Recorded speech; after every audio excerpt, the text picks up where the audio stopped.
نحمدہ و نصلی علی رسولہ الکریم اما بعد فاعوذ باللہ من الشیطان الرجیم بسم اللہ الرحمن الرحیم۔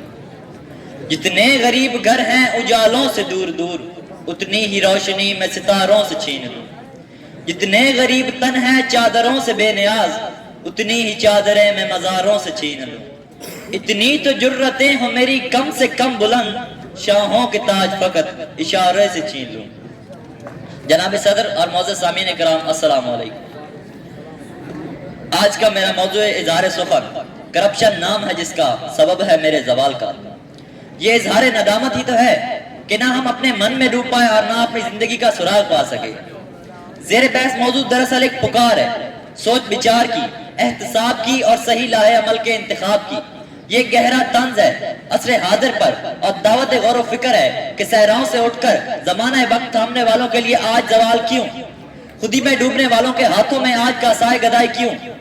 جناب صدر اور مجھے کہنے دیجیے کہ حالات کی یہ ناسازگاری، انسان کی علم بیزاری، مولد و منشا سے دوری، غربت کی رنجوری، سینے میں کھٹکتی پھانسیں، حالات کی اکھڑی سانسیں، یہ دل پر چلتے باندھ، یہ سر پہ کڑکتی کمان، یہ اخباروں کی ریشہ دوانیاں، یہ حکومتوں کی سرگردانیاں، یہ دوستوں کا فقدان، یہ معاشی بحران، یہ قدروں پر زوال کی لٹکتی ہوئی تلوار، یہ چہرہ زندگی پہ غربت کا غازہ اور یہ کندھوں پہ عزت نفس کا جنازہ، یہ فکر معاش میں سرگردہ ہنرمند اور در عمارت کی دست بستہ غیرت مند ہم سے سوال کر رہے ہیں۔ ہم سے سوال کر رہے ہیں کہ وطن تیرا اترا ہوا چہرہ کیوں ہے؟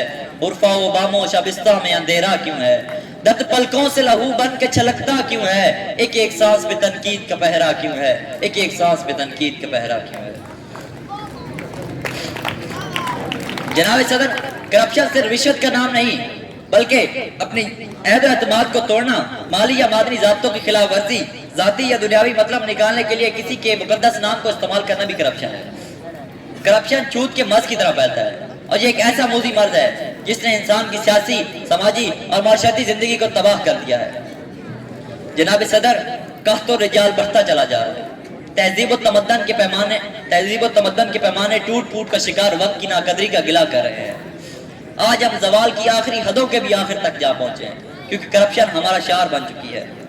آج ہم زمانہ حال سے پکار کر کہتے ہیں سے نو ٹو کرپشن، مگر حال یہ ہے کہ وہ ممالک جو اس برائی میں رسوا سر بازار ہے ان میں ہمارا نمایاں مقام ہے۔ پاکستان کے اوپر آج جتنا قرضہ ہے اس سے 4 گنا زیادہ دولت بیرون ممالک میں ہمارے عمراء کی پڑی ہے۔ ایک پیٹرولیم کا وزیر 463 ارب روپے کی کرپشن کرنے کے باوجود ضمانت پر رہا ہو جاتا ہے اور بیرون ملک میں داد عیش پاتا ہے۔